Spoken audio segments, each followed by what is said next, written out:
Hello student. पिछले class में मैंने आपको एसआई के कुछ क्वेश्चंस आपको दिखाए थे। आपको वो सारे पेपर्स में आए हुए क्वेश्चंस है।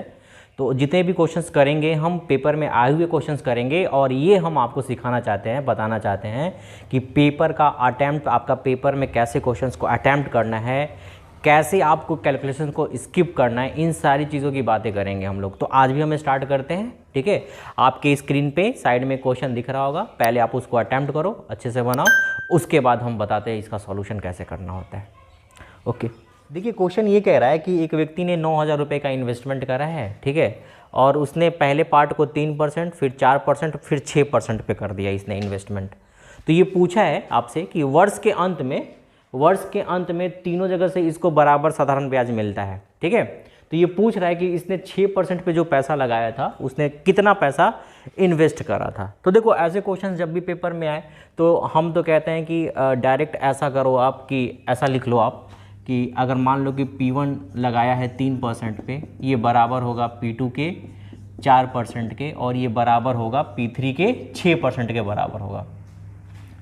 और इन तीनों का क्या करो ना, 3, 4 और 6 का एलसीएम ले लो आप। ठीक है, और हम डायरेक्ट राशि निकाल लेंगे P1, P2 और ये P3 कितना होगा। तो 3, 4 और 6 का एलसीएम आपका 12 आएगा, और 12 से क्या करो ना कि डिवाइड करो आप 3 से। तो पहले पे 4 इन्वेस्ट कर रहा होगा, दूसरे पे 3 इन्वेस्ट कर रहा होगा, और तीसरे पे जो इन्वेस्टमेंट करेगा ये 2 यूनिट का इन्वेस्टमेंट करेगा। ठीक है, और देखो यही इन्वेस्टमेंट आपका जो आपका दे रखा है 4, 3, 7 और 7, 2, 9 का इन्वेस्टमेंट इसने बता रखा है कि 9,000 रुपया है। तो एक का इन्वेस्टमेंट 1,000 रुपया हो जाएगा, तो 2 का इन्वेस्टमेंट कितना हो जाएगा, 2,000 रुपया हो जाएगा। मतलब इस क्वेश्चन का आंसर कितना आएगा आपका, 2,000 रुपया आंसर आएगा। ठीक है, सिंपल, कुछ नहीं, देखा जाए तो ये रेशियो का क्वेश्चन है, कुछ नहीं करना था आपको। सारे का एसआई बराबर करो और फिर क्या करो, P1, P2 और P3 निकाल लो।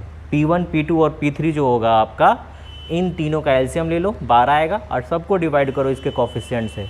P1 का कोफिशिएंट 3, डिवाइड करोगे तो P1 का वैल्यू, वैसे ही P3 का वैल्यू मैंने निकाल लिया, और इन सब का सम दे रखा है 9,000। तो एक का वैल्यू 1,000, फिर 2 का वैल्यू 2,000। आई होप कि क्वेश्चंस आया होगा आपको समझ में, और पेपर में ऐसे बहुत सारे क्वेश्चंस पूछे जाते हैं, आते भी हैं।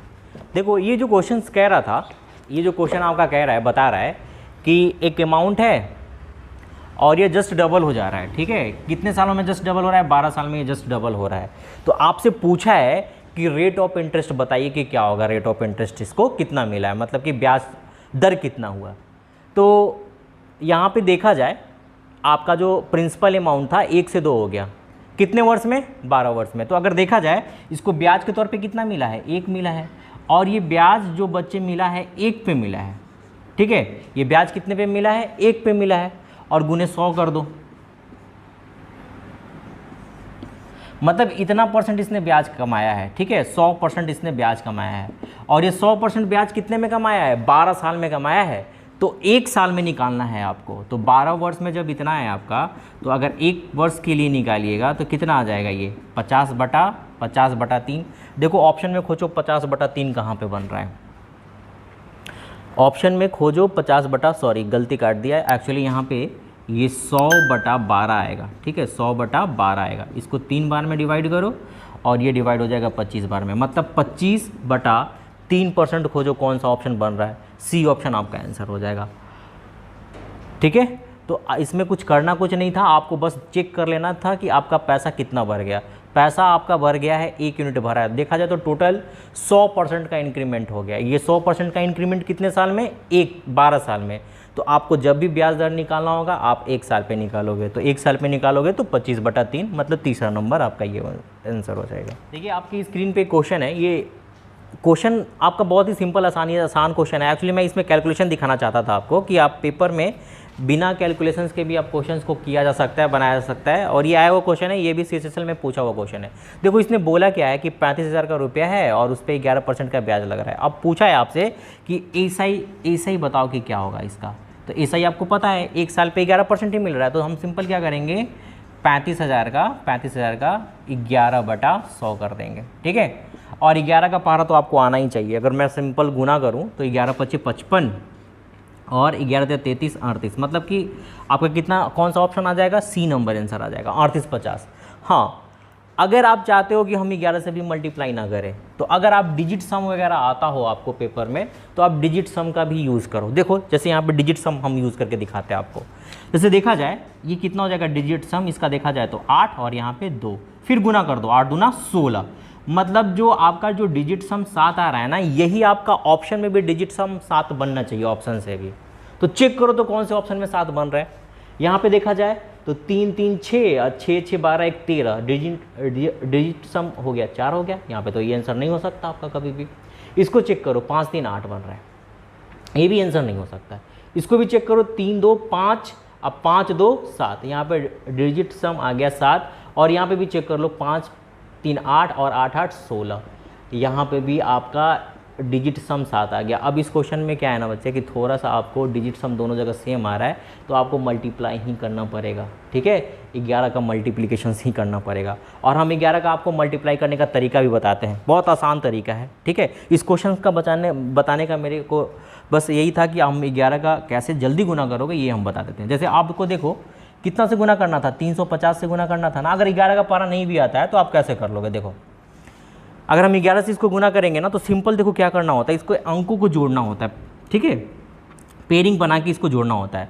तो सबसे पहले क्या करोगे, ये पेयरिंग तो नहीं बनेगा तो यहाँ पे एक आगे 0 लगा दो आप। अब जोड़ते चलो, पहले इसको लिख दो 0, उसके बाद जोड़ना स्टार्ट करना। तो ये 0 और 5 5 हो जाएगा, फिर 5 3 8 8 हो जाएगा, फिर ये जोड़ोगे कितना हो जाएगा 3 हो जाएगा। मतलब इसका आंसर कितना आ जाएगा 38 50 आ जाएगा। तो ये सब चीज़ें भी पेपर में यूज़ किया करो। जैसे 11 का मल्टीप्लिकेशन वगैरह आ जाए तो आसानी से कर पाओ। एक और हम बता देते हैं आपको, जैसे मान लो 121 में करना है, 11 से गुना करना है, ठीक है। तो देखो जब 11 से गुना करोगे आप तो यहाँ पे पेयरिंग बनाना पड़ेगा पहले, तो एक 0 लगा दो। अब फिर पहले क्या करना है, एक अंक पहले ये जो है यूनिट डिजिट उसको पहले उतार दो। अब फिर अब जोड़ते जाओ, 2 1 3 2 1 3 और 0 और 1 1। मतलब अगर 121 में हम 11 से मल्टीप्लाई करेंगे तो 13 31 आ जाएगा, ठीक है। तो इन सब छोटी छोटी बातों का भी पेपर में आपको ध्यान रखना चाहिए, ठीक है। आई होप कि ये क्वेश्चन आपको समझ में आया होगा। देखिए आपकी स्क्रीन पे एक क्वेश्चन दिख रहा है और ये भी बहुत पूछा जाता है, पेपर में आता भी है क्वेश्चन, ठीक है।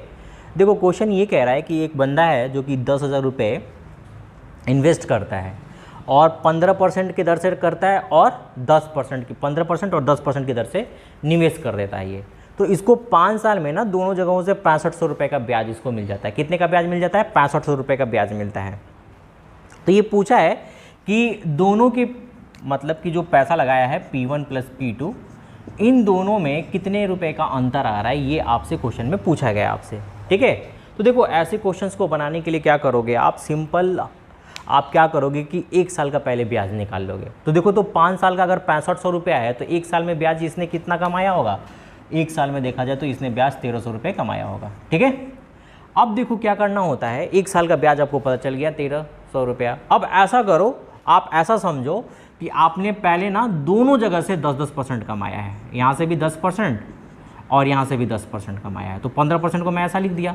अब क्या करो, आप ऐसा करो कि पहले आप 10% निकाल लो कि दोनों जगह आपसे 10% ही कमा रहे हो। तो 10% अगर कमाते आप तो 1 साल में कितना ब्याज मिल जाता, मेरे ख्याल से 1 साल में आपको ब्याज मिल जाता 1000 रुपये का ब्याज मिल जाता 1 साल में। लेकिन ओवरऑल आप ब्याज कमा कितना रहे हो, 1300 रुपये। तो कहीं ना कहीं 300 रुपये और घट रहा है आपका ब्याज। तो ये जो 300 रुपये जो घट रहा है ना, ये पक्का ये 5% के बराबर होगा। और ये 5% आपका कितना हो गया, आपका 5% हो गया 3000 रुपया। तो अब आपको क्या करो ना कि इसका 100% बना दो। तो 100% बनाने के लिए मेरे को यहाँ से कितना से गुना करना पड़ेगा, यहाँ से 20 से गुना करना पड़ेगा। तो 20 से गुना करेंगे तो ये कितना आ जाएगा 100%, और ये कितना हो जाएगा 6000। मतलब हम कह सकते हैं कि हमने यहाँ पे 15% से 6000 रुपये लगाया है। तो पक्का 10% से कितना लगाया होगा आपने, 4000 रुपये लगाया होगा, क्योंकि दोनों का सम कितना है आपका 10,000 रुपया है। और इन दोनों का अंतर कितना जाएगा आपका 2000 रुपये आया होगा, ठीक है। ये बड़ा ही अच्छा क्वेश्चन है और बहुत ज़्यादा ही रिपीट करता है ये क्वेश्चन, ठीक है। तो आई होप कि आपको ये कॉन्सेप्ट, आपको छोटा सा एक कॉन्सेप्ट है, ये समझ में आपको आया होगा, ठीक है। देखो ये क्वेश्चन कह रहा है कि ये एक आदमी है 5% की दर से कर्ज लेता है, 7000 रुपये का कर्ज लेता है, 3 वर्षों के लिए कर्ज ले लेता है, ठीक है। 5% की दर से 3 वर्ष में ये 7000 रुपये का कर्ज ले लेता है। अब क्या करता है, इसी राशि को वो क्या करता है आपका कि 6.1/3%, 6.1/3% की दर से 3 वर्ष के लिए किसी और को ये कर्ज दे देता है, ठीक है। तो इसने पूछा है कि इस आदमी को इस लेन देन में कितने का प्रॉफिट हो गया। मतलब इससे सिंपल क्वेश्चन ये कह रहा है आपसे कि एक बंदा है 5% 3 वर्ष के लिए 7,000 रुपये, और इसी 7,000 रुपये को क्या करता है, ये इतना % से किसी और को कर्ज दे देता है। तो कहता है कि इस लेन देन में उसको कितने का प्रॉफिट हो गया, ठीक है। अब देखो ये भी क्वेश्चन काफ़ी आसान है, सिंपल है। अगर ये बंदा को अगर जिससे इसने कर्ज लिया था, अगर ब्याज के तौर पे इसको देना पड़ता तो कितना देना पड़ता, इसको देना पड़ता 15% देना पड़ता, ठीक है, ब्याज के तौर पे। लेकिन इसने दूसरे को दे दिया, तो वहाँ से ये कितना कमा रहा है एक्चुअली देखा जाए तो ये हो जाएगा 19/3, ठीक है। और 3 वर्ष में कितना कमा लेगा ये, मतलब कि 19% कमा लेगा, कहीं ना कहीं 19% कमा रहा होगा। मतलब 15% उसको ब्याज देना था और कमा कितना लिया, 19%। कितने का प्रॉफिट दिख रहा है, 4% का प्रॉफिट दिख रहा है। तो ये 4% का प्रॉफिट कितने पे होगा, 7,000 पे होगा। तो सच्चो देखा जाए यहाँ पे तो पर ईयर में शायद पूछ रहा होगा कि इस लेन देन में प्रति वर्ष होने वाला लाभ, तो हम कह सकते हैं कि 3 वर्ष में इसको कितने का प्रॉफिट हो रहा है, 4% का। तो 4% अगर निकालोगे आप 7,000 का, तो कितना हो जाएगा ये आपका 280, ठीक है, 280 रुपये हो जाएगा। ये 3 साल का है ये आपका, ठीक है। तो 1 साल में पूछा है एक्चुअली, तो यहाँ पे 3 से डिवाइड कर दो। तो अगर डिवाइड करेंगे हम तो ये 9 बार में 27 चला जाएगा, 93.33 आ जाएगा, 93.33 आ जाएगा ये आंसर आपका, ठीक है, 93.33% आ जाएगा, ठीक है। मतलब इसको आप ऐसे भी तोड़ सकते हो, देखो यहाँ पे अगर इसको आंसर तक पहुँचना चाहते हो तो इसको ऐसे लिख दो 270 अब प्लस 10, और इसको डिवाइड कर दो और इसको अलग अलग डिवाइड कर दो। तो 10/3 कितना होगा, 10/3 हो जाता है आपका, या इसको ऐसे कर देते हैं 279 कर दो और प्लस 1/3 कितना होता है आपका, 1/3.33% हो जाता है, 0.33 हो जाता है आपका। और इसको डिवाइड करोगे तो कितनी बार में चला जाएगा ये, 93 टाइम्स में चला जाएगा, और यहाँ से 0.33 आपको मिल जाएगा। मतलब कौन सा ऑप्शन हो जाएगा, बी नंबर आपका आंसर हो जाएगा। आई होप कि ये सारे क्वेश्चंस आपको समझ में आए होंगे, ठीक है, ठीक है। देखो क्वेश्चन में इसने क्या बोला है कि क्वेश्चन में ये बोला है आपसे कि आपसे क्वेश्चन में ये कह रहा है कि सुरेश ने राकेश को 5 वर्षों के लिए कुछ राशि दी, ठीक है, सुरेश ने राकेश को। और फिर क्या किया है इसने कि राकेश ने सुरेश को धनराशि के रूप में 9/8 इसको, मतलब कि 8 रुपये लिया था और उसने उसको 9 रुपये दे दिया। तो ये पूछा था कि उसका ब्याज रेट ऑफ इंटरेस्ट क्या आएगा, ठीक है। तो देखा जाए तो अगर हम देखें तो 8 रुपये की जगह पे वो कितना उसको दे रहा है, 9 रुपये। तो कहीं ना कहीं ब्याज के तौर पे 1 दिया होगा, और ये ब्याज के तौर पे 1 दिया है, और कितने पे दिया है, 8 पे दिया है, ठीक है। ये आपका क्या आ जाएगा, आपका ये रेट ऑफ इंटरेस्ट है, मतलब ये आपका आ जाएगा रेट ऑफ इंटरेस्ट। अगर 100 से गुना कर दोगे यहाँ पे तो ये आपके ये ब्याज निकल के आ जाएगा। और ये ब्याज कितने वर्ष में दिया है, 5 वर्ष में दिया है। तो 1 वर्ष का एक्चुअली पूछ रहा था, तो यहाँ पे अगर हम कट करेंगे तो ये 20 बार में कट हो जाएगा, और ये 2 और ये आपका 5 बार में। अगर देखा जाए तो ब्याज के तौर पर उसको 2.5% उसको ब्याज के तौर पे लगा होगा। तो ये भी काफ़ी आसान था, मौखिक क्वेश्चन था, आप बिना पेन उठाए भी इसको आराम से कर सकते हैं पेपर में, ठीक है। देखो ये जो क्वेश्चन है ना, ये क्वेश्चन कह रहा है कि एक अमाउंट आपने लगाया, ठीक है, और उस अमाउंट जब लगाया तो वहाँ पे रेट % और टाइम दोनों का ना संख्यात्मक मान बराबर आपने बताया। जैसे ऐसा समझो, जैसे मान लो कि 8% अगर रेट लगाया होगा तो टाइम भी आपने 8 साल दे दिया उसको, ठीक है। और वहाँ से आपको क्या हो रहा है ना कि एसआई भी बराबर मिल रहा है, मतलब प्रिंसिपल अमाउंट भी बराबर और एसआई भी बराबर। तो पूछ रहा है आप बताओ उसमें कि रेट वर्षों की संख्या आपको ज्ञात करने के लिए बोला है, वर्षों की संख्या ज्ञात करने के लिए बोला है। अगर हम इस क्वेश्चन को देखें ना बच्चे, तो इस क्वेश्चन को देखें तो डायरेक्ट हम अगर सोच रहे हो ना, आप अगर थोड़ा सा भी आपको बेसिक कॉन्सेप्ट अच्छा है, ठीक है, समझ है, तो आप ना इसका आंसर डायरेक्ट बी करोगे 10, और कोई आंसर हो ही नहीं सकता। अब इसका कारण भी बता रहा हूँ मैं, लॉजिक भी दे रहा हूँ कैसे ये होता है एक्चुअली। देखो आपने एक फार्मूला पढ़ा था ना, एसआई बराबर क्या पढ़ा था, एसआई बराबर पी गुने आर गुने T/100 पढ़ा था, ये पढ़ा था आपने, ठीक है। अब देखो आप कह रहे हो कि एसआई और प्रिंसिपल अमाउंट दोनों बराबर है, तो ये तो हट जाएगा यहाँ से, और आर और टी को आपने बराबर किया, तो आर को रिप्लेस कर दो टी से, तो यहाँ पे T² कितना बन जाएगा आपका 100 बनेगा तो टी का वैल्यू कितना आ जाएगा, 10 वर्ष आ जाएगा। तो कुछ क्वेश्चन पेपर में ऐसे भी होते हैं, अगर बेसिक कॉन्सेप्ट आपका अच्छा है, समझ अच्छी है, तो आप उसको तुरंत आंसर कर सकते हो दिमागी मेंटली कैलकुलेट करके, ठीक है। तो आई होप कि ये क्वेश्चन आपको समझ में आया होगा, दिख भी रहा होगा, ठीक है, समझ में भी आ रहा होगा। देखो नेक्स्ट क्वेश्चन आपके स्क्रीन बोर्ड पर दिख रहा है, ठीक है। अब देखो ये क्वेश्चन ये कह रहा है बच्चे कि साधारण ब्याज पर निवेश की गई 800 रुपये की राशि 8 वर्षों में 1200 रुपये बन जाती है, ठीक है।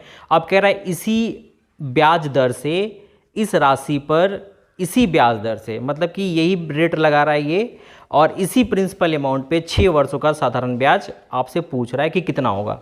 तो अगर मैं इस क्वेश्चन को अगर सिंपल अगर मौखिक में बनाऊँ तो देखो ये सिंपल है क्वेश्चन, बहुत ही आसान क्वेश्चन है। कहीं ना कहीं आप ऐसा कह सकते हो कि अगर मैं इसका आंसर मार्क करूं तो 8 वर्ष का दे रखा था आपका, 8 वर्ष का ब्याज, और आपसे 6 वर्ष के लिए पूछ रहा है ये। तो देखा जाए आपसे तो 8 साल में ना ये आपका ब्याज दर दे रहा है, आपका कितना दे रहा है, आपका 400, चूँकि 800 रुपये बन गया है 1200, तो 400 रुपये का ब्याज मिल रहा है। तो अगर आपसे पूछूँ मैं कि 2 वर्ष में कितना कमा लोगे आप, तो 2 वर्ष में आप बताओगे, यहाँ पे 2 वर्ष में अगर मैं पूछूँ तो 4 से डिवाइड करोगे तो ये 100 कमा ले रहे हो। तो 6 वर्ष में पूछ रहा है आपसे, तो 6 वर्ष ये कब बनेगा, जब 3 से मल्टीप्लाई कर देंगे तो 6 वर्ष में कितना बन जाएगा, 300 मिल जाएगा।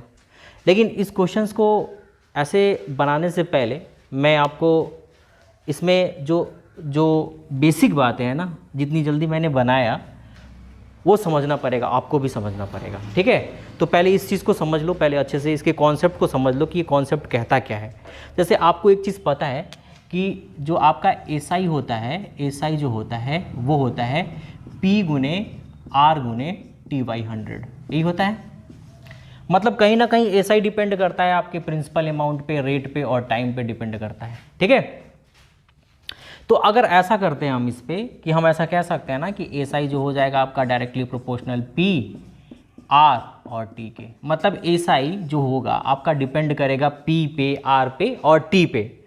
तो देखो ऐसे क्वेश्चन जब भी पेपर में आए ना कि एसआई अगर आपसे पूछ दे, ठीक है, प्रिंसिपल अमाउंट, रेट और टाइम दे दे, और फिर बोले आपसे कि दूसरा एसआई कैलकुलेट करो और वही प्रिंसिपल अमाउंट रेट दे दे, ठीक है, टाइम को अलग कर दे, तो हमेशा क्या करो ना कि दो चीज़ों को, दो या दो, यहाँ पे P और R T दे रखा है, तो कम से कम क्या करो कि दो चीज़ों को कांस्टेंट कर दो, ठीक है, करने की कोशिश करो, और वो पेपर में आपके हो भी जाएगा। तो जैसे ही ये आपकी कांस्टेंट, दो चीज़ें कांस्टेंट हो जाएगी, ठीक है, तो वो डायरेक्टली क्या होगा ना, उस पर डिपेंड करने लगेगा। जैसे इसी क्वेश्चंस में देखिए उसने प्रिंसिपल अमाउंट और रेट को कांस्टेंट कर रखा है दोनों केसेस में, तो एसआई आपका कंप्लीटली किस पे डिपेंड कर रहा है, टाइम पे डिपेंड कर रहा है। ऐसे ही क्या करेगा अगले पेपर में, हो सकता है कि प्रिंसिपल अमाउंट और रेट को कांस्टेंट कर, प्रिंसिपल अमाउंट और टाइम को कांस्टेंट कर दे, तो कहीं ना कहीं मेरा एसआई डिपेंड करने लगेगा किस पे, रेट पे डिपेंड करने लगेगा। तो अब देखो इसी क्वेश्चन में समझो, ये जो क्वेश्चन में दे रखा था ना, मेरे को एक चीज़ तो समझ में आ गया कि कहीं ना कहीं प्रिंसिपल अमाउंट और इसने क्या कर रखा था, रेट को कांस्टेंट कर रखा था दोनों जगह। तो मेरे को एक चीज़ समझ में आ गया कि जो भी मेरा एसआई होगा ना बच्चे, जो भी आपका एसआई होगा वो डिपेंड करेगा, डायरेक्ट प्रोपोर्शंस में बढ़ेगा। किसके प्रोपोर्शंस में बढ़ जाएगा आपका, तो टाइम के प्रोपोर्शन में बढ़ जाएगा। तो मैंने बस टाइम का रेशियो लिख लिया। तो टाइम का रेशियो कितना था पहले में था 12 वर्ष, पहले में था आपका टाइम का दे रखा था आपका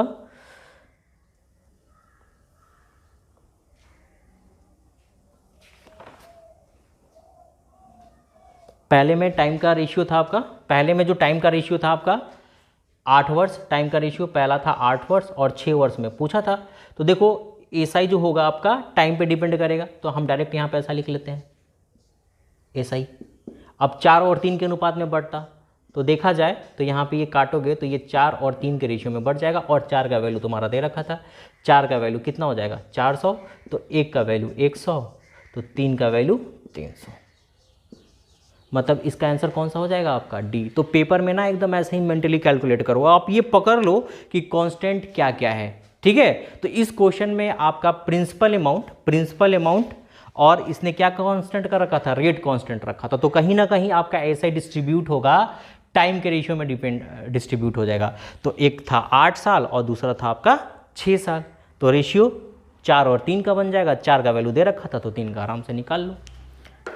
देखो नेक्स्ट क्वेश्चन पे आते हैं। आपके क्वेश्चन स्क्रीन बोर्ड पे दिख रहा है, मैं पढ़ देता हूँ क्वेश्चन क्या कह रहा है। एक्चुअली ये क्वेश्चन कह रहा है कि 3 वर्षों के अंत में 2800 रुपये की राशि पर साधारण ब्याज 420 रुपये है आपका। अब कह रहा है उसी दर और इतनी अवधि के लिए, ठीक है, अवधि के लिए 3200 पर साधारण ब्याज कितना होगा। अच्छा बच्चे, अब इस बार क्या क्या चीज़ कांस्टेंट कर रखा है इसने, तो इस बार जो कांस्टेंट कर रखा है क्वेश्चन में रेट को, इसने रेट को इस बार और टाइम को कांस्टेंट कर रखा है, ठीक है। तो कहीं ना कहीं अब आपका जो सिंपल इंटरेस्ट जो होगा ना, आपका ब्याज अब डिपेंड करेगा प्रिंसिपल अमाउंट पे। तो देखो पहला प्रिंसिपल अमाउंट कितना था आपका 2800 रुपया, ठीक है, और बाद वाले कितने अमाउंट पे पूछा है आपका एसआई, तो 3200 पे पूछा है, तो रेशियो लिख लो ये। तो दिस इज द एसआई का यही रेशियो होगा, ये कट कर दो, देखो ये कट जाएगा, ये 7 बार में कटेगा और ये 8 बार में कटेगा। तो कहीं ना कहीं आपका 7 का वैल्यू दे रखा है, देखो आपके प्रश्न में 7 का वैल्यू दे रखा है, इसने बता रखा है कि 7 का वैल्यू 420 रुपये है, ठीक है। तो 1 का वैल्यू, 8 का वैल्यू 600, 8 480। तो ठीक है, ऐसे क्वेश्चंस को अगर पेपर में करना है ना, तो आपको लॉजिक समझना बहुत ज़रूरी है, ठीक है। और इधर रिसेंटली जितने भी आप देख रहे हो, ये पेपर एमटीएस के पेपर में आया हुआ क्वेश्चन है, एसएससी एमटीएस में पूछा हुआ है। तो इस लेवल का क्वेश्चन अगर पूछ रहा है, छोटे लेवल के पेपर में आ रहा है, तो कहीं ना कहीं आपको इस लेवल पे आना भी पड़ेगा, ठीक है, तभी जाके एमटीएस में भी सिलेक्शन हो पाएगा। और वैसे भी आप जान नहीं, आपको पता ही है कि एमटीएस का भी कटअप 80 और 90 से कम नहीं जाता है, ठीक है। तो ऐसे जब तक लॉजिक नहीं रहेगा आपके पास, 80 85 और 90 नंबर लाना तो बहुत टफ हो जाएगा। देखो ये भी आपके स्क्रीन पे क्वेश्चन दिख रहा है, ये भी एमटीएस में क्वेश्चन आया हुआ क्वेश्चन है, ठीक है, पेपर में आया हुआ क्वेश्चन है, एमटीएस में पूछा है। तो देखो इसके भी वही लॉजिक हैं आपके, जो अभी मैंने आपको कांस्टेंट आपको बताया कि एसआई देखो किस पे डिपेंड कर रहा है, ठीक है, पी पे कर रहा है, आर पे कर रहा है कि टी पे डिपेंड कर रहा है। देखो ये भी क्वेश्चन वही कह रहा है कि इसमें क्या कह रहा था कि 9000 रुपये की राशि पर साधारण ब्याज की निश्चित दर से 4.2/5 वर्षों में जो आपका राशि बन जा रहा है 13,356 रुपये बन जा रहा है। तो 9000 बन गया 13,356, तो कहीं ना कहीं आपको ब्याज तो पता चल गया कि ब्याज आपको कितना मिला है। ब्याज जो मिला है आपको 4,356 रुपये ब्याज मिला है आपको, ठीक है। अब देखो आगे क्या कह रहा है, इसी राशि पर इसने बोला है, इसी राशि पर दुगनी दर से, इसी राशि पर आपका दुगनी दर से, ठीक है, इस बार रेट को क्या कर दिया, जस्ट डबल कर दिया, ठीक है। इसी राशि पर दुगनी दर से आपका पूछ दिया कि कितने टाइम में पूछ दिया, 2.1/3 ईयर में पूछ दिया कि आपका पैसा कितना बन जाएगा, ठीक है, 2.1/3 ईयर में पूछा है। अब हम कहते हैं ना कि हमको कहीं ना कहीं दो चीज़ कांस्टेंट बनाना होता है, ठीक है, लेकिन यहाँ पे देखो सिर्फ प्रिंसिपल अमाउंट ही आपको कांस्टेंट दिख रहा होगा, रेट नहीं कांस्टेंट दिख रहा होगा आपको। तो ऐसा करो कि ये जो टाइम है जो दे रखा है आपका 7/3, आप रेट ना बढ़ा के क्या करो ना कि टाइम में इंक्रीमेंट कर दो। जैसे कि यहाँ पे रेट 2 आ रहा है ना, हम इसको आर कांस्टेंट रखते हैं और ये 2 से गुना इधर कर देते हैं हम, ठीक है। हम 7/3 ईयर्स का ना निकाल के हम निकाल देंगे 14/3 ईयर में मेरे को कितना ब्याज मिलेगा ना, ये निकाल देंगे। ये करोगे ना तो दोनों में पी और आर क्या हो जाएगा, आपका कांस्टेंट हो जाएगा। और जैसे ही आपको पी और आर कांस्टेंट मिल जाएगा, फिर से आपका देखो एसआई डिपेंड करने लगेगा बच्चे, किस पे, टाइम पे इस पर डिपेंड करेगा, क्योंकि आपने पी और आर को कांस्टेंट करा है। तो देखो तो पहला टाइम कितना था आपका,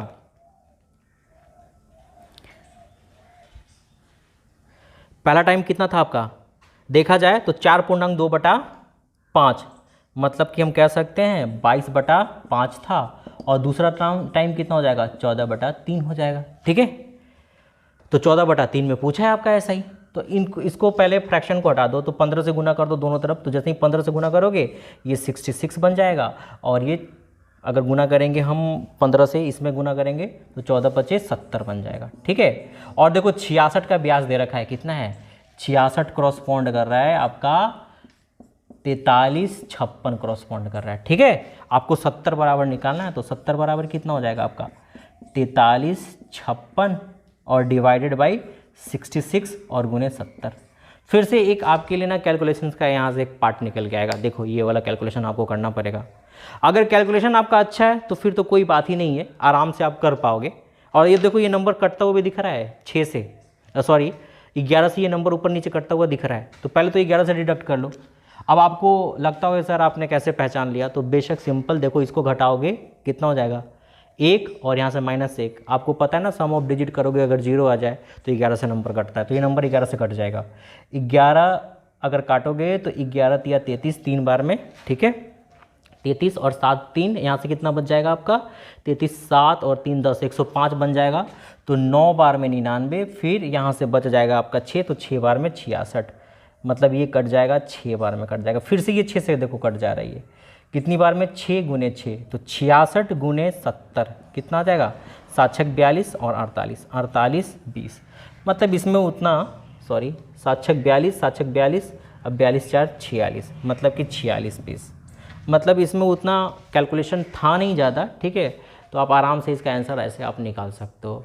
आई होप कि ये जो कॉन्सेप्ट मैंने जो बताया कि एसआई में चेक करो, 2 सिचुएशन में चेक करो कि पी, आर और टी में कौन सा चीज़ कांस्टेंट है, और जो चीज़ कांस्टेंट हो उसको अलग कर दो और फिर एसआई उसी पर डिपेंड करने लगेगा आपका। आई होप कि ये छोटे सा कॉन्सेप्ट आपको समझ में आया होगा, ठीक है। देखो ये क्वेश्चन आपके स्क्रीन पे दिख रहा होगा। ये कह रहा है कि कोई राशि प्रतिवर्ष साधारण ब्याज की किसी निश्चित दर से 5 वर्षों में 500 रुपये तथा 7 वर्षों में 600 रुपये हो जा रहा है। तो ये राशि पूछ रहा है कि ये अमाउंट मतलब प्रिंसिपल अमाउंट उसका कितना रहा होगा। देखो ऐसे क्वेश्चंस अगर मिले ना तो आप मौखिक करने की कोशिश करो। देखो अगर मैं इसका आंसर करूँ ना तो सीधा मेरे को समझ में आ रहा है कि 2 साल में 100 रुपये मिल रहा है, तो 1 साल में 50 रुपये इसको मिल रहा होगा ब्याज के तौर पे। अगर 5 साल में अगर मैं देखूं तो 250 रुपये मिलेगा इसको ब्याज के तौर पे। तो 250 रुपये ब्याज के तौर पे मिलेगा 5 साल में, तो 5 साल में बता कितना आ रहा है 500 रुपया। तो पक्का उसके पास उसने जो पैसा लगाया होगा 250 रुपये लगाया होगा, मतलब इस क्वेश्चन का आंसर डायरेक्ट देखा जाए तो ये 250 रुपये होगा उसका आंसर। लेकिन इसको समझ ये 250 रुपये जो आ रहा है, ठीक है, इसको समझते हैं कि ये कैसे आप विदाउट पेन उठाए मेंटली इसको कैसे कैलकुलेट कर सकते हो। तो कुछ बातें पहले मैं बता देता हूँ आपको। यहाँ पे आपको इस चीज़ को ध्यान में भी रखना है। जैसे अगर मैं आपसे बोलूँ कि आपने 100 रुपये प्रिंसिपल अमाउंट पे आपने कर्ज ले लिया, मान लो कि ये 1 साल बाद 1 वर्ष बाद आपका जो पैसा हो जा रहा है मान लो कि 110 रुपये हो गया। तो अगर एसआई के तौर पे अगर मैं पूछूं तो कितना बताओगे आप 10 रुपये मिलेगा, ठीक है। अब देखो इसी 110 रुपये को, ठीक है, 1 वर्ष और के लिए छोड़ देता हूँ मैं, 1 साल और के लिए छोड़ देता हूँ, 1 साल और बढ़ा देता हूँ। तो आपको पता होता है ना कि ब्याज जो हमेशा मिलता है आपको प्रिंसिपल अमाउंट पे ही मिलता है। तो ये 110 आपका आप कितना बन जाएगा 1 वर्ष बाद 120 रुपये बन जाएगा, ठीक है। अगर फिर मैं 1 वर्ष और बात करूँ, 1 और वर्ष बढ़ा देता हूँ, तो देखो फिर 100 पे कितना कमा लोगे 10 रुपये और कमा लोगे, तो ये कितना बन जाएगा आपका 130 रुपये। और ये राशि ऐसे ही आपका बढ़ता चला जाता है। तो यहाँ पे एक चीज़ ध्यान से देखो, गौर से देखो कि हर एक टाइम इंटरवल में जो आपको ब्याज जो मिला है, आपको हर एक टाइम इंटरवल में जो आपको ब्याज मिला है, क्या मिला है ये देखो, तो सब जगह 10-10 मिला है ना, सब जगह देखो टाइम इंटरवल में सेम टाइम में आपको ब्याज क्या मिलता है, बराबर मिलता है। और ये बात मैंने पहले भी बताया था आपको कि एसआई के केस में जो ब्याज मिलता है वो हर एक साल सेम ब्याज मिलता है, ठीक है। तो आप ऐसा कह सकते हो कि जो एसआई में जो भी पैसा आपका बढ़ रहा होगा ना, वो एक सीरीज़ फॉलो करता है। और वो सीरीज़ कैसा होता है, अर्थमेटिक प्रोग्रेशन का सीरीज़ फॉलो करता है ये। मतलब ये जो पैसा आपका इसमें अमाउंट जो बढ़ेगा हमेशा अर्थमेटिकल प्रोग्रेशंस के टर्म्स में बनेगा। और अर्थमेटिकल प्रोग्रेशन में क्या होता है बच्चे कि कॉमन डिफरेंस सब में बराबर मिलता है, हर एक 2 टर्म्स के बीच का कॉमन डिफरेंस। देखो तो सब में डी है कॉमन डिफरेंस, सब में डी कॉमन डिफरेंस आएगा, सब में कॉमन डिफरेंस डी आता है, ठीक है। तो इस चीज़ का ना आप यूज़ करके क्वेश्चंस को आप बना सकते हो। आप सिंपल देखो ये चीज़ अगर ऐसा हो कि 1 वर्ष में अगर आपसे पूछे कि 1 वर्ष में आपका दे रखा हो मान लो कि एसआई 100 रुपया है, ठीक है। तो अगर यही चीज़ अगर 5 वर्ष में अगर आपसे पूछे कि एसआई कितना मिलेगा, तो आप सिंपल बताओगे 500 रुपये मिलेगा। 6 वर्ष में पूछे तो कितना मिलेगा, सिंपल बताओगे 600 रुपये मिल जाएगा, ठीक है। क्योंकि ये हर एक टाइम इंटरवल में क्या होता है आपका, हर एक टाइम इंटरवल में आपको जो ब्याज होता है वो बराबर मिलता है। आई होप कि ये बात आपको समझ में आया भी होगा। देखो इसी कॉन्सेप्ट का, इसी चीज़ का हमने इस क्वेश्चन में भी यूज़ किया है, इसी चीज़ का हमने क्वेश्चन में यूज़ किया है। देखो 5 वर्ष में मेरा पैसा रखा हुआ कितना बन गया था 500, और 7 वर्षों में कितना हो गया था 600। तो मेरे को तो ये चीज़ पता चल गया कि 2 वर्ष का आपका एसआई है वो कितना हो जाएगा आपका, 2 वर्ष का एसआई 100 रुपया है। तो 1 वर्ष का एसआई बच्चे कितना बन जा रहा है, 1 वर्ष का एसआई बन गया आपका 50 रुपये। तो हमने ये किया कि 5 वर्षों में निकाल लिया कि एसआई मेरा कितना बनेगा। तो 5 वर्षों में एसआई कितना बन जाएगा आपका, तो 5 वर्षों में 250 रुपये बन जाएगा। लेकिन देखो तो वो टोटल अमाउंट बन कितना गया है, 500 बन गया है। तो पक्का 250 रुपया उसके पास पहले से होगा, 250 रुपये ब्याज लग गया होगा, इसलिए आंसर कौन सा आ जाएगा, डी। ऐसे क्वेश्चंस को पेपर में बच्चे मौखिक करना है, आपको बनाना है, ठीक है। आई होप कि ये क्वेश्चन आपको समझ में आया होगा। देखिए उसी कॉन्सेप्ट में आपका ये दूसरा क्वेश्चन भी है, मैंने बोर्ड पे लिख दिया है, इसको क्वेश्चन को पढ़ो और बनाओ पहले। देखो ये भी वही चीज़ कह रहा है कि कोई निश्चित राशि तथा ब्याज की निश्चित दर से 4 वर्षों में कितना हो गया है, 20,720 रुपया, तथा 6 वर्षों में कितना हो गया है, 24,080 रुपया हो जाता है। तो ये राशि वही राशि आपसे पूछ रहा है कि राशि कितना हो जाएगा। तो सिंपल आप इसमें भी क्या करोगे, आप देख लोगे कि 4 साल में इतना, तो 6 वर्षों में इतना, मतलब कि 2 साल के गैप पे 2 वर्ष में आपको कितना ब्याज के तौर पे मिल रहा है, कितना ब्याज मिल रहा है 2 वर्ष का, ऐसा ही निकाल लो। तो यहाँ पे घटा दो, 24,080 में से आपको घटा देना है 0720, ठीक है। ये आ जाएगा आपका 3360 रुपये आ जाएगा, ठीक है। मतलब 2 वर्ष में आप कितना ब्याज कमा रहे हो, 3360 रुपये में। तो आप ये निकाल लो कि 4 साल में हम कितना ब्याज कमा रहे होंगे। तो 2 से मल्टीप्लाई कर दो, तो 4 वर्ष का जो एसआई जो आपका हो जाएगा, ये कितना हो जाएगा, 6,720 रुपये हो जाएगा, ठीक है। मतलब कहीं ना कहीं 4 वर्षों में जो आपने इतना रुपया कमाया है, इसमें ब्याज के तौर पे कितना ऐड है, 6,720 रुपया। तो अब क्या करो, 20,720 में से 6,720 घटा दोगे तो कितना बच जाएगा आपका, 14,000 रुपया। मतलब आपका जो प्रिंसिपल अमाउंट कितना था आपका, 14,000 रुपया था, ठीक है। तो देखो छोटे छोटे कॉन्सेप्ट पे, और देखो ये जो है आपका एमटीएस में आस्किंग क्वेश्चन है आपका। एमटीएस ये कब पूछा है, एमटीएस ने इसको 2019 में पूछा हुआ है। तो देखो बच्चे, ये जो क्वेश्चन जो आता है ना पेपर में, आपके बड़े बड़े क्वेश्चंस नहीं बनते हैं, वो छोटे छोटे कॉन्सेप्ट से ही क्वेश्चन उठाता है। तो ये एमटीएस 2019 का क्वेश्चन है, देखो कितना आसान क्वेश्चन पूछा हुआ है, और इसको 10 से 15 सेकंड के अंदर करना है, ठीक है। कॉन्सेप्ट अगर समझ में है तो आराम से आप टाइम बचाओगे, ठीक है। देखो उसी कॉन्सेप्ट पे आपका ये भी क्वेश्चन आपका सेम कॉन्सेप्ट पे है जो मैंने आपको बताया है। देखो क्या बोल रहा है कि साधारण ब्याज पर उधार दी गई एक राशि 1 वर्ष में इतना रुपये हो जाती है, तथा 4 साल में इतना रुपये हो जाती है, ठीक है। 1 वर्ष में इतना और 4 वर्ष में इतना रुपये हो जाती है। तो यह राशि तथा ब्याज की दर, इस बार दोनों आपसे पूछ रखा है, आपका राशि भी पूछ रखा है और तथा ब्याज की दर भी पूछ रखा है। चलो देखते हैं इस क्वेश्चन को भी कैसे करोगे। तो आप देखो तो 1 वर्ष में कितना रुपये था आपका, 6,076 रुपये था। और देखो तो 4 वर्ष बाद, मतलब गैप कितने साल का आ रहा है, 3 वर्ष का आ रहा है। तो 3 साल में कितना मिल गया आपको, 75,4। तो देखा जाए यहाँ पे तो कितना हो जाएगा, ये 8, ये 2 और ये 4, ठीक है। मतलब कि आपको कहीं ना कहीं आपको 3 वर्ष में जो एसआई मिल रहा है आपका, 3 वर्ष में एसआई कितना मिल रहा है आपका, 1428 रुपये मिल रहा है। अब देखो तो यहाँ पे ध्यान से समझो, अगर 1 वर्ष की बात करें, हम 1 वर्ष में निकाल लें कि 1 वर्ष में मेरे को एसआई कितना मिल रहा होगा। तो ये 3 से डिजिबल है, देखो 4 बार में कट जाएगा 12, 7 बार में 21, और फिर यहाँ पे कितना आ जाएगा आपका, 1 आ जाएगा, मतलब 6 बार में 18, 476 रुपये मिल रहा है आपको, ठीक है। 476 रुपये मिल रहा है। तो अगर मैं आपसे पूछूं कि 1 साल में आपको टोटल पैसा मिला कितना था, 6,076, जिसमें ब्याज कितना शामिल था, 476, तो पक्का आपका प्रिंसिपल अमाउंट कितना रहा होगा। आप यहां से साधारण ब्याज घटा दो, मतलब 5600 रुपये रहा होगा। मतलब कि आंसर सी और आंसर ये डी तो आपका कैंसल आउट हो जाएगा। मतलब ये दोनों आंसर तो हो नहीं सकता, या तो आंसर ए नंबर होगा या तो आंसर बी नंबर होगा। अब इन दोनों में चेक करना है कि अब आंसर आपका कौन सा होगा। तो आपका प्रिंसिपल अमाउंट कितना बन गया, 5600 रुपये। और ये 5600 रुपये कितने रुपये पे कमा रहे हो आप, देखो तो 476, ठीक है। 1 साल का ब्याज है ना, ये कितने पे, 56 पे, ठीक है। मतलब 5600 पे 476 रुपये ब्याज कमा रहे हो। तो अगर मैं पूछूं कि 100 रुपये पे कितना कमाओगे, तो 476 डिवाइड बाई 56 करोगे। अब देखो यहाँ पे, अब यहाँ पे ये आ गया डिवाइड, कितना डिवाइड आ गया, 476 और 56।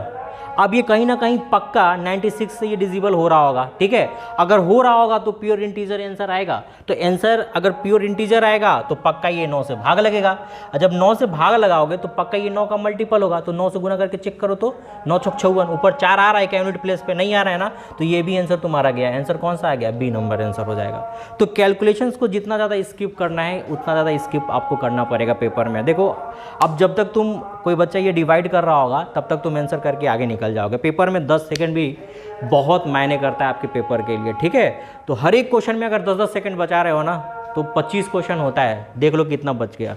2 से 3 मिनट, और 2 से 3 मिनट में ना इंग्लिश के 10 से 12 क्वेश्चन बन जाते हैं, ठीक है। तो 24-25 नंबर का फ़र्क आ जाता है। तो ये बहुत मायने करता है। आप जहाँ पढ़ रहे हैं ना, आपका टीचर ऐसा बता रहा है कि नहीं बता रहा है, ये देखो पक्का, ये आपके भविष्य की बात है। देखिए आपकी बोर्ड पे क्वेश्चन दिख रहा है, कह रहा है ये भी अच्छा क्वेश्चन है। और देखो बच्चे ये भी क्वेश्चन ना पूछा हुआ है, और ये CHSL में आया हुआ क्वेश्चन, बड़ा अच्छा क्वेश्चन था ये CHSL में। देखो क्या पूछा है कि एक निश्चित राशि साधारण ब्याज पे निवेश की गई, 5 वर्षों में यह बढ़कर जो राशि बनी, मतलब 5 वर्षों में ये जो अमाउंट बना है 5 वर्षों में, वो 3 वर्षों में बनी हुई राशि से, 3 वर्षों में जो राशि बनी है, ठीक है, राशि 3 वर्षों में इससे हुई वृद्धि का कितना गुना है, 1.1/4 गुना। तो 1.1/4 गुना लिखोगे तो यहाँ पे ये 5/4 हो जाएगा। मतलब 5 वर्षों में 5 है, तो ये 3 वर्षों में कितना है आपका, 4 है। अब देखो यहाँ से ये अमाउंट है एक्चुअली। अब देखो तो यहाँ से फिर से ये कितना भर रहा है आपका 2 साल में, तो 1 भर रहा है, और ये कितने में भर रहा है, 2 वर्षों में, ठीक है। 2 वर्षों में 1 यूनिट भरेगा।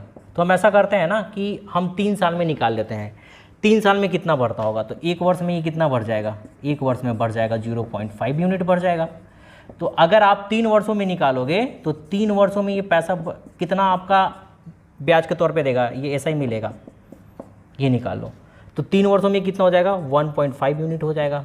मतलब आप कह सकते हो कि 3 वर्षों में आपको 4 यूनिट मिल रहा था, 4 यूनिट टोटल अमाउंट, जिसमें से 1 पॉइंट क्या था आपका, एसआई था, ब्याज था।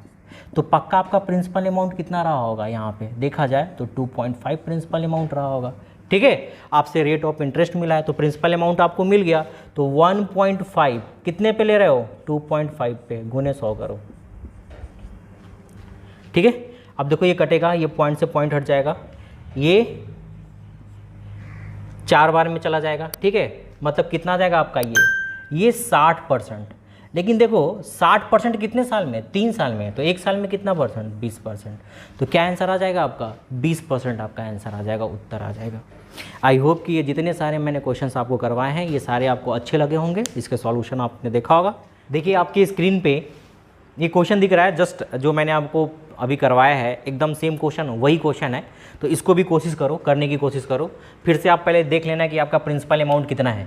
तो प्रिंसिपल अमाउंट देखा जाए तो प्रिंसिपल अमाउंट 7,000 रुपये है। यहाँ पे देखो एक आदमी ने साधारण ब्याज पर बैंक से कितना लिया था, 7,000 रुपये का कर्ज लिया था। अब कह रहा है कि 3 वर्ष बाद उसने बैंक को कितना दे दिया, 3,000 रुपये दे दिया, और 5वें वर्ष के अंत में उसने कितना दे दिया है, 5,490। अगर देखा जाए टोटल अमाउंट तो कितना दे दिया है आपका, टोटल अमाउंट उसने दे दिया है 3,000 वो हो गया, और 5,450, तो 5 3 8,000, मतलब 8,450 रुपये उसने दे दिया है। तो एसआई के तौर पे देखो तो उसने कितना पेमेंट करा होगा, 1,450 रुपये एसआई के तौर पे उसने दिया है। फिर से आप वही काम करोगे, ठीक है। एसआई लिखोगे इधर।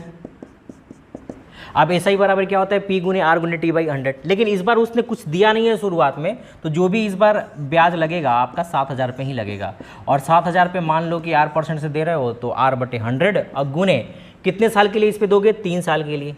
फिर 3 साल बाद आपने उसको कितना अमाउंट दे दिया, 3,000 रुपये दे दिया। तो अगला जो ब्याज लगेगा आपका 4,000 रुपये पे ब्याज लगने जा रहा है, और ये भी R/100 से लगेगा। और ये कितने साल के लिए लगेगा, 2 साल के लिए, चूँकि 5वें वर्ष के अंत में आपने उसको पूरा अमाउंट दे दिया है। तो यहाँ पे 00 से 00 हटाओ, 00 से 00 हटाओ। अगर देखा जाए यहाँ पे तो 21,210R आप प्लस 80R, और देखो तो एसआई टोटल कितना है, 1,450 है। तो यहाँ से देखो तो 10 से 10 से 10 है, कैंसल आउट हो जाएगा। यहाँ पे 145 बचेगा। यहाँ पे कितना हो जाएगा, 8 और 8 दूना 21R और 8R, मतलब कि टोटल ये आ जाएगा 29R। अब देखो R बराबर कितना हो जाएगा, 145 और डिवाइड बाई 29, ठीक है, 145 आ रहा है ना, यहाँ पे 29 से इसको भाग लगाओगे तो ये 5 बार में कम्प्लीटली कट जाएगा। 5 से देख लो भाग लगा के ये कट जाएगा, मतलब इसका आंसर कौन सा आ जाएगा आपका 29 25 145 भी होता है, तो ये 5% आपका आ जाएगा। आई होप कि ये दोनों क्वेश्चन आपको समझ में आया होगा। ठीक है, पहले घर पे क्या करना, वीडियो को पॉज करके खुद से बनाना, उसके बाद कोशिश करना। देखिए आपकी स्क्रीन पे ये क्वेश्चन दिख रहा है, ठीक है, ये आपका नेक्स्ट टाइप है। ठीक है, एसआई का नेक्स्ट टाइप है ये। पहले आप खुद से अटैम्प्ट करो, कोशिश करो, फिर हम बताते हैं इस क्वेश्चन को। बहुत अच्छा क्वेश्चन है ये, आप खुद से ट्राई करो, कोशिश कीजिए आप।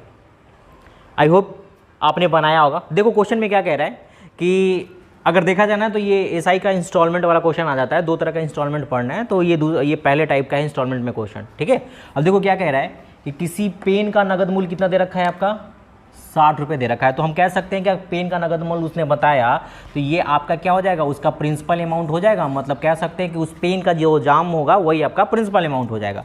अब देखो कह रहा है कि परंतु वही पेन 20 रुपये नगद व अगले 6 महीने 8 रुपये की 6 सामान किस्तों में भी खरीद सकते हैं। मतलब दुकानदार ने आपको ये भी कहा कि अगर आपके पास 60 रुपये है तो 60 रुपये दे के ले लो, और नहीं तो ऐसा करो कि वही पेन 20 रुपये मेरे को दे दो पहले नगद, और अगले 6 महीने तक 8-8 रुपये करके किस्त में उसने आपका क्या कर दिया, ये बांध दिया। ठीक है, तो पूछ रहा है कि उस दुकानदार के लिए जब आपको किस्त पे पेमेंट करेगा तो उसने कितना रेट से आपको जो भी दे रखा है, आपका जो भी आपको 6 महीने में जो आपका किस्त बांध रखा है, किस रेट से उसने बांध रखा है।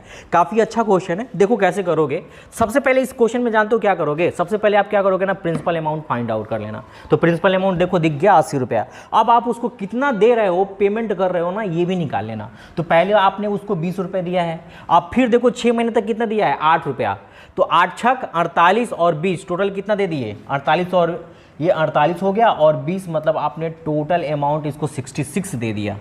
मतलब टोटल आपने 20 रुपये यहाँ और 8 छक 48 और 20 जोड़ोगे तो टोटल अमाउंट कितना दे दिया आपने 68 दे दिया, सॉरी 68 हो जाएगा। तो टोटल आपने उसको कितना पेमेंट कर दिया, आपने 68 रुपीज़ पेमेंट कर दिया। तो आप देखो 60 रुपये की चीज़ पे आपने कितना पेमेंट कर दिया, 68 रुपये दे दिया। तो आपको एसआई ब्याज के तौर पे बच्चे कितना देना पड़ गया, 8 रुपये देना पड़ गया। मतलब 8 रुपये आपको ब्याज के तौर पे ज़्यादा देना पड़ गया। अब देखो यहाँ पे ध्यान से समझिएगा, अब हम रेट निकालना है आपको। तो देखो हम यहाँ पे एसआई लिख रहे हैं, अच्छे से समझना इस इक्वेशन को।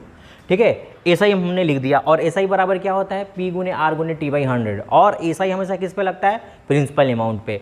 60 रुपये का पेन 20 रुपये तुम दे दिए, तो प्रिंसिपल अमाउंट तुम्हारा कितना बन गया 40 रुपये बन गया। मतलब जो भी अब ब्याज रखेगा 40 रुपये पे लगेगा, और किस रेट से R/100 से मान लो। और ये कितने टाइम के लिए लगेगा, 1 महीने के लिए लगेगा। देखो 6 महीने का किस्त बाना है, हर एक महीने पे लगेगा। तो यहाँ पे कितना लिखोगे 1/12। फिर अगले महीने आप आएंगे, ठीक है, आप अगले महीने आएंगे और फिर उसको कितना दे देंगे आप 8 रुपये और दे देंगे। तो अगले महीने जो किस्त लगेगा आपका 32 रुपये पे लगेगा, गुने R/100 गुने 1/12 हो जाएगा ये। फिर अगले महीने बच्चे आओगे तो फिर उसको 32 में से फिर कितना दे दोगे, 8 रुपये दे दोगे। तो अब कितने पे लगेगा 24 रुपये पे लगेगा। फिर गुने R/100 गुने 1/12 करोगे। फिर अगले महीने जाओगे और ये कब तक चलता जाएगा, जब तक आप पूरी किस्त उसको नहीं पेमेंट कर दोगे। तो 24 फिर कितना घट के हो जाएगा 16 गुने 8 R/100 गुने 1/12। फिर अगली बार कितना हो जाएगा, फिर 8 दे दोगे तो 8 बच जाएगा और गुने 1/12। मतलब कि आपको इतना बड़ा आपको इक्वेशन ये लिखना पड़ेगा आपको। ठीक है, अगर ये बेसिक समझ में आ जाएगा तो आप इसको शॉर्ट भी कर सकते हो, लेकिन ये पहले समझ में आना चाहिए। देखो मेरे ख्याल से सब जगह से ये कॉमन दिख रहा है मेरे को। कितना कॉमन हो जाएगा R/100 गुने 1/12। और देखो अंदर कितना बच जाएगा 40, 32, 24, 16 और 8 बच जाएगा। और यहाँ पे एसआई कितना दे रखा है आपका, एसआई देखो कितना दे रखा है आपका, टोटल एसआई कितना हो गया 8 हो गया। ठीक है, अब इसको जोड़ लो आप, कितना हो जाएगा 16, 8, 24, 24, 24, 48 ये हो गया आपका। और यहाँ पे कितना हो जाएगा 40 और 72, 120 आ जाएगा। ठीक है, ये सबका सम कितना आ जाएगा 120 आ जाएगा। तो मैं लिख रहा हूँ यहाँ पे R/100 गुने 1/12 और गुने 120। देखिए ये 10 बार में कैंसल आउट हो जाएगा और यहाँ से ये 10% चला जाएगा, मतलब आर का वैल्यू कितना निकल के आ रहा है, 80% निकल के आ रहा है। मतलब रेट ऑफ इंटरेस्ट कितना हो जाएगा आपका, 80% हो जाएगा रेट ऑफ इंटरेस्ट। जब पेपर में सेटर अगर आपका जो क्वेश्चन सेट करता है, अगर थोड़ा सा एसआई पे अच्छे लेवल का क्वेश्चन देगा ना, तो ऐसे लेवल के क्वेश्चंस मिलेंगे। और देखो इसका सिंपल कारण क्या है क्वेश्चन में देने का, कि ये कैलकुलेशन देखो, इतना कैलकुलेशन तुमसे करवाना वो चाह रहा है, ठीक है। अब देखो इसी चीज़ को, ये तो मैंने लिख के इतना बताया आपको, इतना लिख के बताया, अगर इसी चीज़ को पेपर में करना होगा ना तो इतना ऐसे नहीं करेंगे आप, ठीक है। एक और चीज़ समझ लो यहाँ पे, अगर थोड़ी सी अंडरस्टैंडिंग आपकी डेवलप हो चुकी हो तो देखो इसको कैसे लिखेंगे हम, थोड़ा ध्यान से समझना। ऐसा ही तो लिखना है आपको, ऐसा ही तो लिखना है आपको। और ऐसा ही बराबर क्या होता है, P गुने R गुने T/100। और हर एक बार आपका प्रिंसिपल अमाउंट चेंज कर रहा है, जो प्रिंसिपल अमाउंट चेंज कर रहा है ना उसको लिखो, जो प्रिंसिपल अमाउंट चेंज कर रहा है उसको लिखते चलो। कितना था, 40 रुपये, पहला प्रिंसिपल अमाउंट 40, क्योंकि 20 तुम दे चुके थे, पहला हो जाएगा 40, फिर 8 दिए हो अगले महीना, फिर 32 जाएगा, फिर 8 दिए हो 24 जाएगा, फिर 8 दिए हो 16 जाएगा, फिर 8 दिए हो 8, अगली बार जाओगे तो 0 हो जाएगा, नहीं देना पड़ेगा। अब इसी को ऐड कर लो आप, तो 8 6 4 10, ये 20 हो जाएगा टोटल आपका। अब यहाँ पे काउंट कर लो, 4 3 7 7 2 9 9 1 10 10 2 12, टोटल कितना दे दिया आपने, 120। तो यहाँ पे 120 और यहाँ पे R लिखिए, तो R/100 और गुने T कितना करोगे, क्योंकि हर एक महीना दे रहे हो ना, तो 1/, यहाँ पे 12 लिखना होगा आपको, ठीक है। अब देखो ये 10 बार में कैंसिल आउट हो जाएगा। अब ये 10 यहाँ से कितना आ जाएगा, 8 और 10 ये मल्टीप्लाई हो जाएगा 80% ये। तो ये चीज़ें कब समझ में आएगी आपको, जब बेसिक समझ में आएगा। आई होप कि क्वेश्चन आपको समझ में आया होगा। वीडियो को पॉज करके अच्छे से समझना, नहीं समझ में आए तो पहले वाले भी सारे वीडियोस को देखो, बार बार देखो, उसको रिवाइज करो। आई होप कि ये चीज़ आपको समझ में आई होगी। चलो अब क्वेश्चन पे, अगले टाइप पे आते हैं हम। देखो ये क्वेश्चन क्या कह रहा है, और प्रीवियस ईयर्स में काफ़ी ज़्यादा इससे क्वेश्चन भी आए हैं, ठीक है। तो आप देख भी सकते हैं पेपर, अगर प्रीवियस ईयर्स हो आपका। देखो तो यहाँ पे क्या कह रहा है कि कोई धन साधारण ब्याज पर एक निश्चित शर्त पर जमा किया जाता है। अब ये कह रहा है कि पहले 2 वर्षों का जो आपका ब्याज दर है वो 20% है, अगले 4 वर्षों का ब्याज दर आपका 4% है, तथा अगले 3 वर्षों का ब्याज दर कितना है आपका, 10% है। और पूरे कितने साल के लिए पैसे आपने लगाए थे, 9 वर्षों के लिए, और कुल ब्याज कितना दे दिया है, 2580 दे दिया है। तो इसने पूछा है कि आपने उस पर कितना मूलधन लगाया था। देखो ये काफ़ी क्वेश्चन आसान है अगर देखा जाए तो। अगर मैं आपसे पूछूं कि पहले 2 साल में आपने कितना ब्याज कमाया है, तो आप बताओगे 40% कमाया है। फिर अगले 4 सालों में कितना कमाया है आपने, 16% ब्याज दर कमाया है। फिर देखो तो आपने 4 साल यहाँ लगा लिया और 2 साल, 6 साल खत्म हो गया, टोटल 9 साल के लिए था, तो 3 वर्षों में कितना मिल जाएगा आपको, 10% से 30 मिल जाएगा। टोटल सबको जोड़ो, 86% आपको ब्याज मिल रहा है आपको। और यही 86% किसको कॉरस्पॉन्ड करेगा, 2580 को करेगा, 2580 को करेगा। देखो ये 86 से 3 बार में भाग लगेगा, 3 से मल्टीप्लाई करोगे तो ये 280 आ जाएगा। मतलब 1% का वैल्यू कहीं ना कहीं कितना आ जाएगा आपका, 30 आएगा। तो 100% प्रिंसिपल अमाउंट होता है, कितना हो जाएगा, 3000 हो जाएगा। आई होप कि ये क्वेश्चन भी आपको समझ में आया होगा। इसका आंसर कितना आ जाएगा बच्चे, 3000 आंसर आ जाएगा। देखिए आपकी स्क्रीन पे ये दूसरा एकदम सेम मैंने क्वेश्चन डाला है, वही क्वेश्चन है। इसको भी थोड़ा आप पहले वीडियो को पॉज करके आप खुद से बनाइए, उसके बाद हम इसका सॉल्यूशन करते हैं। आई होप कि आपने ट्राई करा होगा। देखो कैसे करोगे इसको। यहाँ पे भी क्या है, देखो तो दर कितना है, 6.2/3% है ये दर। फिर इसको तोड़ो, फ्रैक्शनल वैल्यू लिखो, तो 6.2/3 का फ्रैक्शनल वैल्यू बच्चे 1/15 हो जाता है। तो प्रिंसिपल अमाउंट कितना लग रहा है आपका, 15। एसआई देखो, एसआई कितना मिलेगा 4 साल में, 1 साल में 1 मिल रहा है तो 4 साल में 4 मिल जाएगा। अब देखिए यहाँ पे इसने कितना प्रिंसिपल, एसआई कितना कम है प्रिंसिपल अमाउंट से, तो 11 कम है। और 11 की वैल्यू आपकी दे रखा है पेपर में 4400, तो 1 का वैल्यू कितना हो जाएगा, 400 हो जाएगा। तो 15 का वैल्यू कितना हो जाएगा, 6000 हो जाएगा। और 4 का वैल्यू कितना हो जाएगा, 1600 हो जाएगा। आई होप कि ये क्वेश्चन आपको समझ में आया होगा। इसका ए नंबर आंसर हो जाएगा। देखिए आपकी स्क्रीन पे क्वेश्चन है। क्वेश्चन में कह रहा है कि यदि किसी धन पर 3 वर्ष के लिए 12.5% की दर से लगा साधारण ब्याज मूलधन से प्रिंसिपल अमाउंट से कितना रुपए कम है, 3500 रुपये कम है। तो कह रहा है कि मूलधन व एसआई ज्ञात करें, ठीक है। अब देखो ऐसे क्वेश्चंस को कैसे बनाओगे। यहाँ पे देखो, यहाँ पे इसने एक चीज़ बता रखा है कि साधारण ब्याज मूलधन से कितना कम है, 3500 रुपये कम है। देखो अगर इसको क्वेश्चन को सोचा जाए ना, अगर जल्दी करना है तो क्या करोगे, यहाँ पे 12.5% कितना हो जाता है, 12.5% जो होगा आपका 1/8 हो जाता है ये आपका। ठीक है। तो आपको हमने बताया है कि जब भी आप रेट को तोड़ोगे तो नीचे आपका प्रिंसिपल अमाउंट और ऊपर ये साधारण ब्याज के बारे में बताएगा आपका। तो देखो मूलधन कितना हो गया आपका 8, साधारण ब्याज कितना हो गया 1 साल का 1 हो गया। कितने साल के लिए आपने लगाया पैसा 3 साल के लिए, तो टोटल एसआई आपको कितना मिल जाएगा, टोटल एसआई आपको 3 मिल जाएगा 3 वर्ष में। प्रिंसिपल अमाउंट कितना है आपका 8 है। अब देखो इसने क्या बोला, मूलधन जो है साधारण ब्याज से 3500 रुपये, या मूलधन साधारण ब्याज से 3500 रुपये ज़्यादा, या आप ऐसा कह सकते हो कि साधारण ब्याज मूलधन से 3500 रुपये कम है। यहाँ पे देख लो मूलधन कितना कम है 5 कम है, तो यही 5 का वैल्यू कितना दे रखा है आपका 3500 दे रखा है। तो 1 का वैल्यू कितना हो जाएगा आपका 700 हो जाएगा। तो 3 का वैल्यू कितना हो जाएगा 2100 हो जाएगा। और फिर 8 का वैल्यू प्रिंसिपल अमाउंट भी पूछा था, तो 8 में गुना करोगे 700 में 8 से गुना करोगे तो ये 5600 आ जाएगा। मेरे ख्याल से आंसर कौन सा बनना चाहिए आपका, दूसरा नंबर आंसर बनना चाहिए, 5600 और 2100 बनना चाहिए। आई होप कि ये क्वेश्चन समझ में आया होगा। इस तरह के पेपर में क्वेश्चंस पूछे जाते हैं, ठीक है। अगर आप फार्मूला लगाओगे तो आप देख लेना कैलकुलेशन कितना टफ हो जाएगा। आई होप कि ये क्वेश्चन आपको समझ में आया होगा। आई होप कि आपको सारे क्वेश्चंस समझ में आए होंगे, ठीक है। अगर नहीं समझ में आता है तो वीडियो को बार बार देखिए, और उसके पहले भी मैंने कॉन्सेप्ट वाले वीडियो डाल रखे हैं, उसको भी जाके वीडियो को देखिए। अगर वीडियो अच्छा लगा हो तो शेयर और सब्सक्राइब जरूर करें। धन्यवाद।